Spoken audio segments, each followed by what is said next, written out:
আসসালামু আলাইকুম প্রিয় সম্মানিত ভাই বোন, তোমরা সকলে কেমন আছো? আশা করি সকলেই ভালো আছো। আমি তোমাদের ছোট ভাই, তোমাদের সাথে, তোমাদের পাশে। আমি সত্যের পথে, মিথ্যার বিরুদ্ধে। তো আমি কিছু কথা বলতে চাই। জানি না আমার কথা কজন শুনবে বা আমার ভিডিওটা কজন দেখবে, বাট আমি বলতে চাই। কারণ আজ না বললে কাল বলার সুযোগও পাবো না। এই করতে করতে জীবনের পুরো পুরো জীবনটাই পার হয়ে যাবে, বাট বলার সুযোগ থাকবে না। তো আমি যেই বিষয় নিয়ে কথা বলতে চাই, আমাদের প্রায় মানুষের একটি অভিযোগ, আল্লাহ কেন খারাপ মানুষকে রিজিক দেয়? এটা আপনার আমার মনের প্রশ্ন। আমরা বলি যে খারাপ মানুষরা অনেক সুখে আছে, ভালো মানুষরা সুখে নেই। তো আমি বলতে চাই যে আল্লাহ তাআলা ধনীদেরকে ধন সম্পদ দিয়ে পরীক্ষা করেন। কারণ এটাই, তারা তাদের ধন সম্পদ কোন পথে ব্যয় করছে, তারা ধন সম্পদ নিয়ে মানুষের কাছে কতটা মানুষকে মানুষ মনে করছে, তারা ধন সম্পদ নিয়ে আল্লাহ তাআলাকে কতটা মনে করছে বা মনে রাখছে। তো কারণ টাকা বা তুমি অর্থ বা তুমি যেটাই বলো, এটা কিন্তু আল্লাহ তাআলার সঙ্গে মানে যোগাযোগের কোনো মাধ্যম না। এটা আল্লাহ তাআলা যোগাযোগ মাধ্যম একটাই, নামাজ, সৎ পথে চলা। আমি জানি যে সৎ পথে চললে মানুষের কষ্ট হয়। তুমি একটি কথা ভাবো, তুমি বা তোমরা যখন স্কুলে পড়াশোনা করবে, তখন কিন্তু স্কুলে সবাই কিন্তু ফার্স্ট আসে না। তারা কিন্তু সবাই রেজাল্ট ভালো করে না। রেজাল্ট ওই ব্যক্তি ভালো করে যে ক্লাসে ভালো পড়াশোনা করে। ওই ব্যক্তি কখনো রেজাল্ট ভালো করতে পারে না যে সারা বছর কপালের পর নির্ভর করে চলে। আল্লাহ এটা বলেনি যে তুমি পড়াশোনা করবে না, সকল সময় আমার পরেই চেয়ে থাকবে।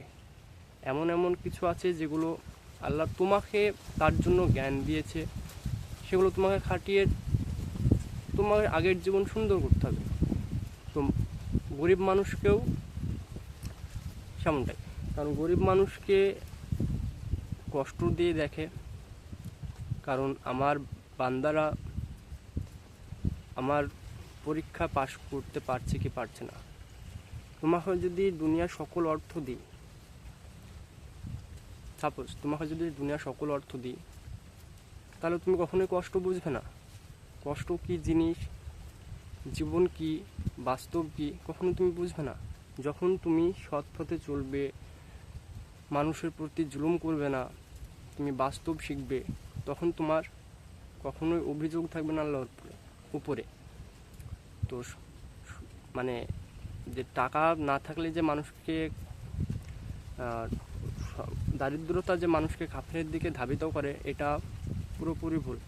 কারণ অর্থ ওই ব্যক্তিরা আছে যারা কাফের, যারা আল্লাহ তাআলার কাছে এটা বলে সব চেয়েছে, বাট সব কিছু পাওয়ার পরে আল্লাহ তাআলাকে ভুলে গেছে।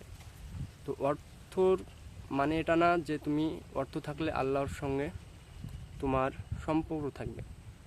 অর্থ তো এটা শুধু দুনিয়ার, আর যে ধৈর্য ধারণ করে সে দুনিয়ার সকল সুখ পাবে। অতএব তারা আখিরাতেও সুমর্যাদা পাবে। তো আমি এতটুকু আমি এখনও মানে সেই রকমভাবে কিছু বলতে পারছি না, বাট জানি আমারও ভুল হবে, জানি আমার ভুল হবে। আমিও কথায় কথায় একটি না একটি ভুল বলবো, বাট সেটা যদি তোমরা যদি মনে করো যে আমার ভুল ধরবে, তো ভালো কথা, বাট ভুল ধরার আগে একটি ভাবতে হবে, যখন অন্যের ভুল ধরবে তখন তোমারও ভুল অন্যরা ধরবে। বাট এটা না যে ভুল ধরবে মানে তুমি তাদেরকে ছোট করে কথা বলবে। তো ভুল মানুষের হতেই পারে, মানুষ ভুল না হলে কখনো সঠিক শিখবে না। তো আমারও ভুল হবে। তো এতটুকুই। যদি আমি কিছু বোঝাতে পারি বা না বোঝাতে পারি, তার জন্য যদি কিছু বুঝতে পারো তো তার জন্য খুবই ভালো, আর যদি না বুঝতে পারো তো আমি খুবই দুঃখিত, কারণ আমি বোঝাতে পারিনি। এতটুকু। আপনারা সকলে ভালো থাকেন। আশা করব নিজেকে আরও সুন্দর বা ভালো করে তুলতে।